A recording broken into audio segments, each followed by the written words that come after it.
ជំរាបសួរបាទពុកម៉ែបងប្អូនទាំងអស់គ្នាថ្ងៃនេះខ្ញុំមានវីដេអូថ្មីមកបង្ហាញពុកម៉ែបងប្អូនទាំងអស់គ្នាទៀតហើយពាក់ព័ន្ធជាមួយនឹងទ្វាររមូល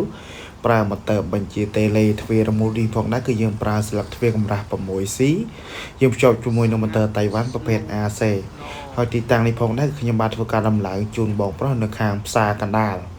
ឥឡូវយើងធ្វើការដំឡើងរួចរាល់ 100% ហើយខាងសំខាន់ទ្វាររមូលមានជ័យយើងខ្ញុំក៏មានសេវាកម្មដូចជាលក់ដុំនិងរីដំឡើងទ្វាររមូល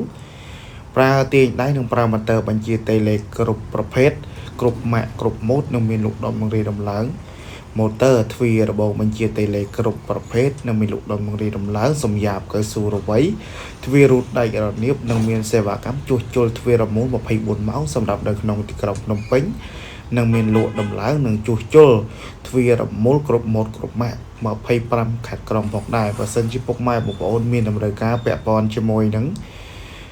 បញ្ហាឬការងារទាំងអស់នោះដែលខ្ញុំបានរៀបរាប់នៅខាងលើនោះកុំភ្លេចណាតើតើមកខាងសេវាកម្ម Firmo មានជ័យយើងខ្ញុំធានាលើសេវាកម្មនិងតម្លៃសមរម្យជូនបងប្អូនទាំងអស់គ្នា